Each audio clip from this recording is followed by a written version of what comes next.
Je pense que vous êtes comme moi, vous aimez la nature et vous aimez les animaux. Par contre, ras-le-bol d'avoir des rats dans votre poubelle.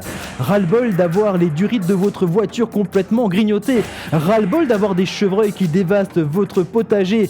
Ras-le-bol aussi d'avoir des coulures jaunâtres sur votre mur. Ras-le-bol d'avoir des surprises malodorantes dans vos graviers. Ras-le-bol aussi d'avoir une couverture de fiente sur votre voiture.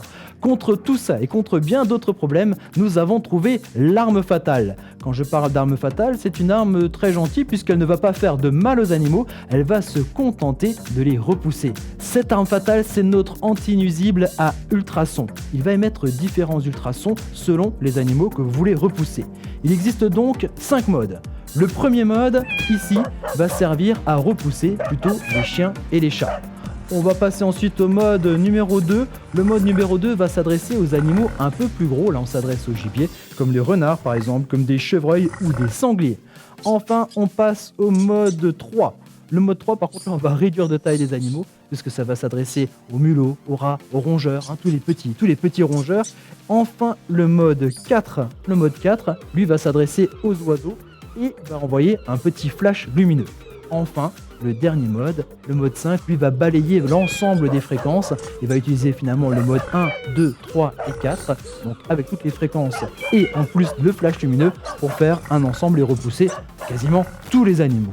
Voilà, je mets l'appareil en marche. Oh, c'est bizarre, on n'entend rien. Bon, c'est normal, c'est des ultrasons, nous ne sommes pas nous censés les entendre, les hommes. C'est fait pour repousser les animaux. Mais si on y prête attention, quand on rapproche l'oreille, on entend quand même des petits craquements, des fois des petites fréquences. Nous, effectivement, ça ne nous fait rien du tout. À côté de ce bouton de réglage de fréquence, vous trouvez un autre potentiomètre qui va permettre de régler la sensibilité. Oui, parce que cet appareil ne va pas fonctionner de manière continue, il va finalement s'allumer uniquement lorsqu'un animal va passer devant le rayon de ce détecteur de mouvement.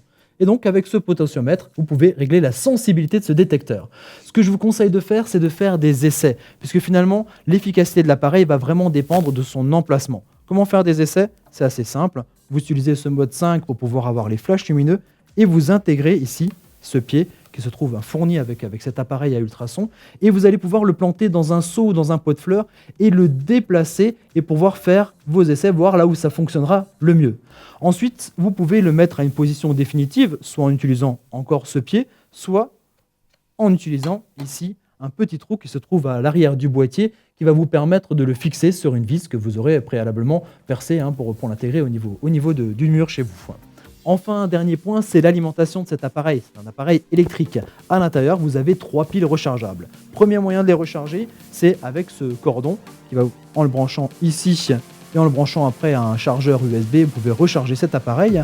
Et autre moyen, plus écologique encore, regardez voir, au-dessus de cet appareil, vous avez un panneau solaire.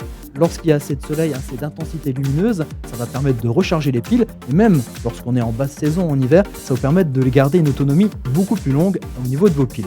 Bref, vous l'avez compris, on peut enfin repousser ou éloigner les animaux gênants avec cet appareil anti-nuisible à ultrasons tout en étant respectueux et soucieux de l'environnement.